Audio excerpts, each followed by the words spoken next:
Hey everybody, it's Emily, and what I have here, I have some Valencia melon that's really wanting to get in the ground. I'm going to wait. It's going to cool off again a bit. I'm going to wait till it's really, really warm. Probably, I don't know, less than a week I'll get this in the ground. But what really concerns me is the oregano that's been in here forever. It's been at least 2 months since I planted it. And this one is probably the right size for these teeny tiny cells. The other ones are way too big. So my goal has been to get some oregano in every single bed, because oregano, well, it's not only a great medicinal herb, and not to mention culinary, but it repels a lot of pests.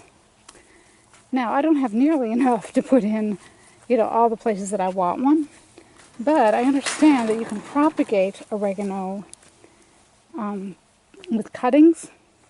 So I'm going to try that, because once it has space, it'll start growing. It'll get pretty big and spread. That's the other thing. I mean, it'll just spread by itself. So I'll be able to probably just pull new shoots up by the roots and replant them. So that is my plan. Okay, so I'm going to start where I planted some tomatoes, and I've also got a kale over there. That was an extra kale. Put maybe one on each of these beds, and then I'm going to have a cucumber in that bed eventually. I'll probably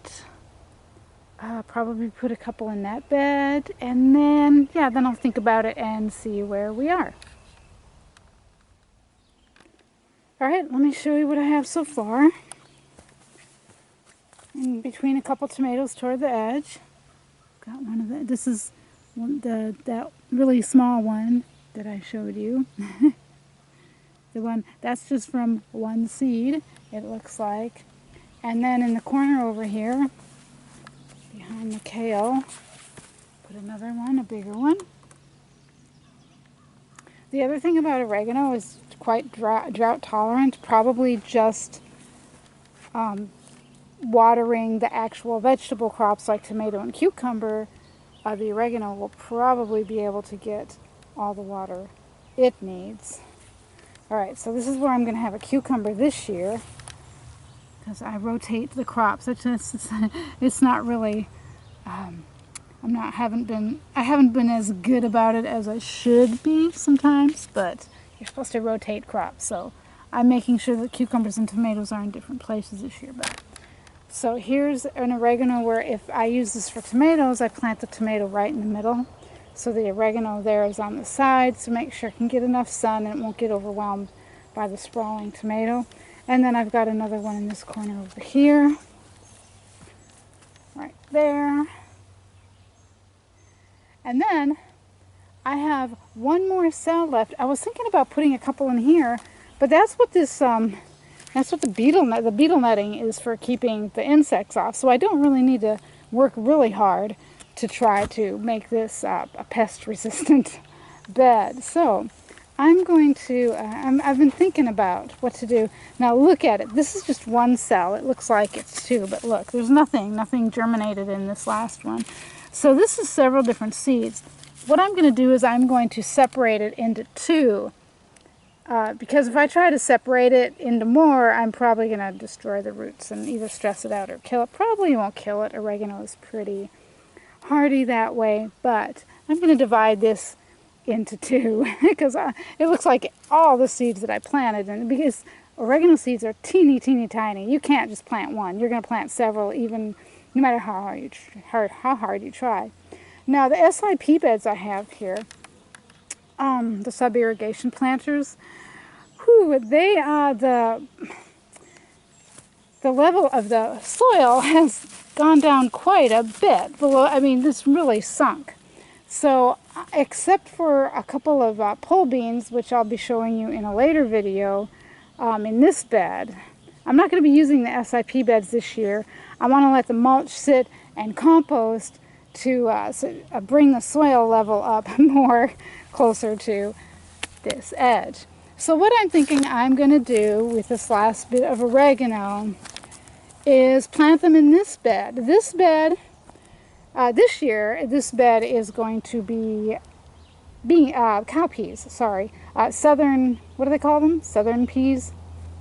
Yeah, southern peas. Anyway, yeah. So I'm gonna put probably one oregano here, about a third of the way down from this end, and maybe another one about a third of the way down where you see that pot sitting. Yeah, that's where I'm gonna put them. See you in a minute. Alright, so there's the end of the song bed, and if you've been following this channel for a while, yes, this is where the blackberries used to be.